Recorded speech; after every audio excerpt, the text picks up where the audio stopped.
Greetings everyone, I am Thomas Retro Nerd, reviewing the games good or bad. What can I say about Atari? I mean, this is the company that started all the way back in the 70s. The company that started with Pong, which became an instant hit, which later on branched out with more hits like Tank, Grand Track 10, Outlaw, and the focus of this video, Breakout. The game is simple. All you have to do is just bounce this square ball off with the stick to break off the blocks from above. It's a simple concept for a game, and it works. Naturally, in the term of the new millennium, aka my childhood, Supersonic and Hasbro Interactive decided to port the Atari Classic on PC and the PlayStation. I grew up with the PC version as a kid, and I remember that I had some fun playing it. Even though it was a bit tricky first time playing, sadly I will lose my copy years later, but I still have some good memories with this game. For this review, I'm going to be looking at the PlayStation version since I don't have the right capabilities of recording gameplay footage off my computer.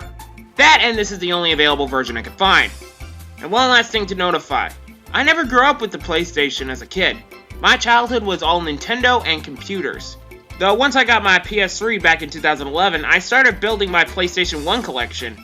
Okay, enough distractions, let's just play some Breakout 2000. And you know what I'm talking about. It's not this one. Fuck it, pop it in the console and turn this shit on. Okay, the game already brings back memories from the intro music and the introduction of our characters, which are fat sticks with eyes. My childhood self? Creepy. Years later? Still creepy. This is just unsettling and I don't know why. Not to say that the graphics are any better than the PC version. Best example is that dragon and that wolf. What kind of blocky shit is this? What really puzzles me is that this simple game has a story. These living paddles were playing volleyball until they hit it in the ocean. Oh well, they're lost. No worries, paddles. Their friend Bouncer will retrieve it for them. Our hero, ladies and germs. He comes back and everyone is gone, including the DJ. Why, hello, Batnix. So he takes you to jail while running away with his girl, Daisy. This is where we meet Coach Steele. I'm not gonna lie, I find him annoying. Not on the level of Navi from Ocarina of Time, more like Omochao from the Sonic series.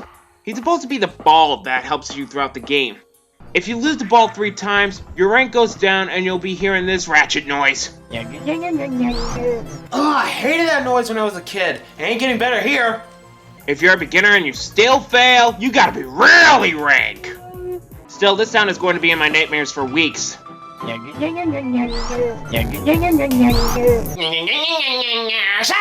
for this being based off of a classic Atari game, I find this harder than before because of the controls.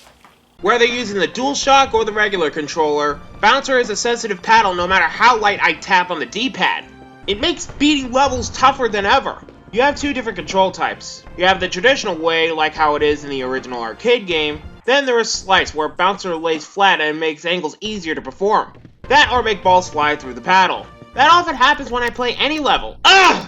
So for this review, I don't want to spend most of the time talking about how much they had changed in the Breakout formula, but instead I decided to go through each level individually and see how much they change in variety.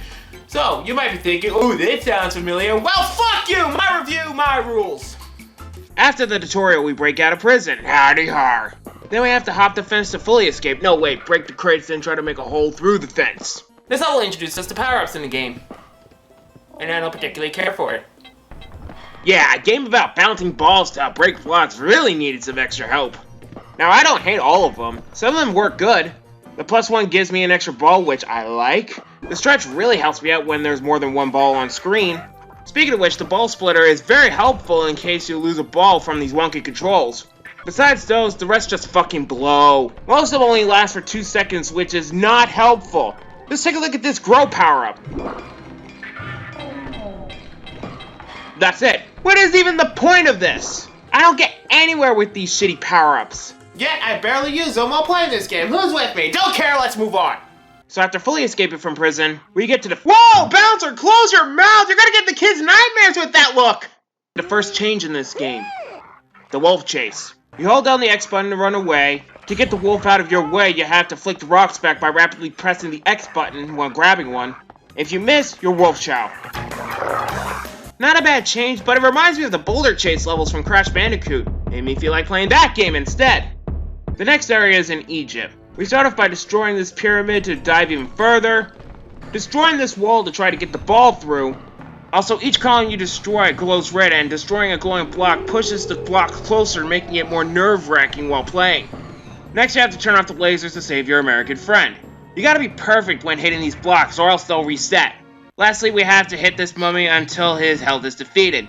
Yeah, this game has boss battles, and I gotta admit, it's kinda good. After rescuing your friend, you can select them during the game with a simple press of the select button. Next up, we move up on the farm. What an odd transition. Yeah, you move from the sandy deserts of Egypt to a farm where I have a combine harvester to give someone the key. So you have to herd the sheep into their pen. If you hit the dog pen, it'll make things a bit easier. Next, we have to take down these hay bales while knocking these chickens out of the way. Do so causes them to lay rocks? Well, good thing I won't lose a life, but this makes no sense! Oh god, they're back! And they're in Space Invaders?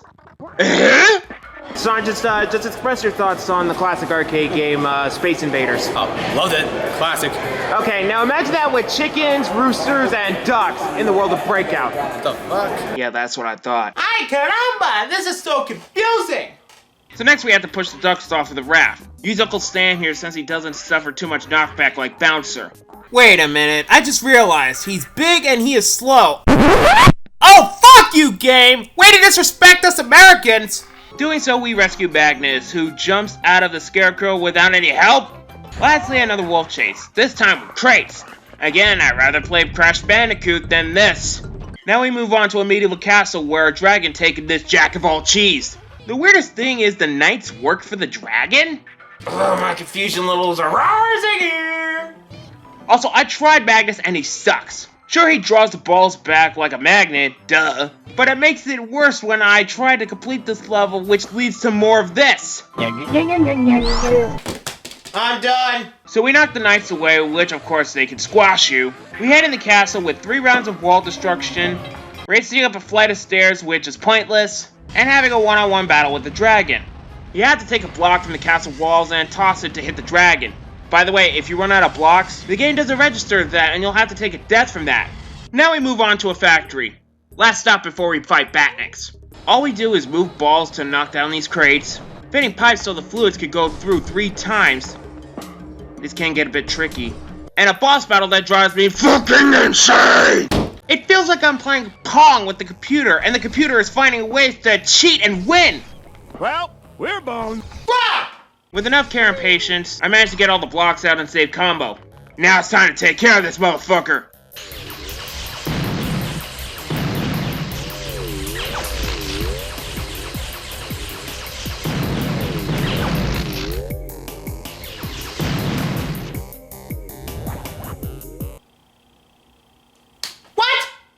Well, that's anticlimactic. Now with our heroes reunited, let's take down Batniks once and for all. How shall we reach them?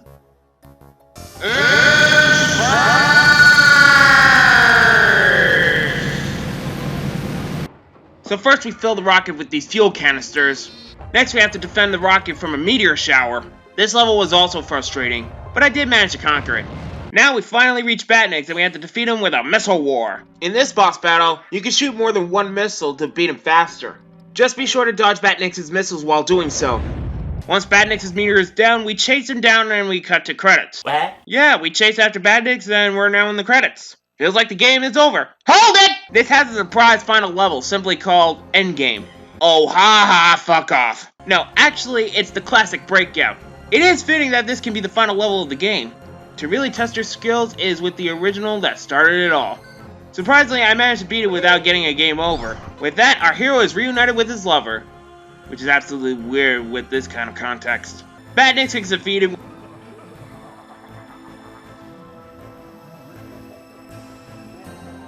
with a fiery explosion, and everyone returns to the island to finish off their party.